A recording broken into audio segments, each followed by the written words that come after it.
So I'm sure you guys noticed the thumbnail is a little bit clickbaity. It's about the Mormon Church and the changes they made recently. Mormon Church changes LGBT policy, but those who left say it isn't enough. So the first time I noticed this, the first time I heard about it was on Twitter. And I basically, from what I understood, it was a good thing. Just at its face, it seemed like a good thing. I ended up looking into it a little bit further on Twitter, and I saw lots of negative replies on there. Lots of unhappy people about what was happening and how it was working and how they didn't go far enough and all this other stuff. I guess the human rights campaign, I feel like it's Human Rights Campaign or something. It's a nonprofit organization. They tweeted it out, and that's what I saw. And people were super unhappy with them that they tweeted it out. Now, I actually have a lot to say about this. Just before we get into this, before we even talk about it, I just want to say something about this. So Chick-fil-A a while back had this whole anti-gay thing, right, where the CEO said some really questionable stuff about homosexuality, and everyone was super unhappy. Well, it's a Christian organization. I mean, they're not even open on Sundays. Well, when that happened, I decided to start boycotting Chick-fil-A because of what the CEO said. Well, over time, the company came out and apologized, said they were sorry, they didn't agree with this guy's statements. They may have even fired the guy. I don't even remember what happened with it now. But anyways, full reversal. They came back around and said they were sorry for everything. That's the main point of it. And I don't know if you guys know who Dan Savage is. I don't listen to him. I don't really watch his stuff, but I know a lot of people who do, and they like him a lot, and I respect him a lot. He just doesn't really get into my type of content. He's a famous gay radio host, I think, or maybe just a famous gay podcaster. He said about the Chick-fil-A issue, even though they're a Christian organization, even though they said all of this messed up stuff, we need to end the boycott if they do a reversal, because that's positive feedback. That's positive reinforcement. If they do something really messed up and then they come out and say, we're sorry, we know that's messed up, we shouldn't have done that, we need to show them that we recognize that their change was positive and positively reinforce, what they said. So before I read this article about what happened with the Mormon Church, I've got that in the back of my mind.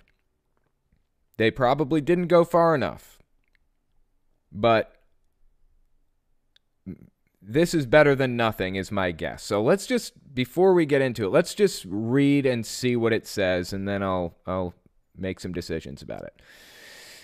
So it says, the news Thursday that the Church of Jesus Christ of Latter-day Saints, oh my God, that's a long name, why can't they just go by something short like Mormons, will now allow children of same-sex couples to be baptized, led to a robust discussion on our site among church members, long known as Mormons, and those who grew up in the church but have since left.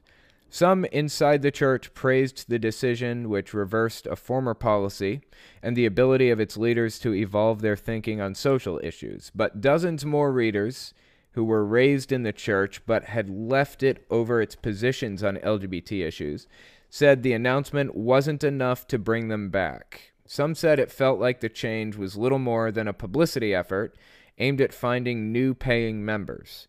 Here's a selection of their responses, which have been lightly edited for clarity. Positive step forward. Just taking a quick glance down through here. Okay. As a member of I'm not even going to read the name. As a member of the Mormons, God, I support this change and am happy to hear of it. I know many people struggled with the prior policy, and although I think it came from a desire to avoid placing young children in conflict with their parents on doctrinal matters, this is probably a better, more flexible way forward. I'm thankful to be led by a prophet who strives to understand and implement the will of God. Changes may come in practices and policies, but I'm confident in the leadership of the church. Not enough to bring us back to the church. The November 2015 policy was the catalyst for many Mormons, including myself, to examine church policies and history closely, and eventually to step away from Mormonism permanently with my family. While I celebrate this change and welcome any steps the Mormon Church may take to ease its rigid stance on LGBT relationships and the role of women in the church's leadership, the former policy was a wake-up call to progressive Mormons, and for many of us, a path to church and dogma-free existence that better reflects our values of love, acceptance, and equality. That's a statement by Kenley Butler, Monterey, California. The reversal feels calculated is another person. So they're just kind of giving other people's takes on it. I understand that it can feel calculated. In fact, it probably is calculated. I would not put it past them to say that it is calculated. Yes, they calculated this. They recognized that it's not beneficial to the church to have this stance. And as a result, they're doing something that they think will be beneficial to the church and opening this up. That's calculated. I'm really okay with that. As long as they're moving in the right direction, that's fine. I like I said, I'd like to see it further. I'd like to see more progress made. But we have to show them positive reinforcement and at least say good job on moving in the right direction. I want to see it move further. I want to see the stigma dropped against LGBT people. That's really my goal. I want to see the stigma dropped against them. And having churches throughout the U.S. disallow LGBT people from getting baptized or participating in one way or another is propping that stigma up and not letting it fall.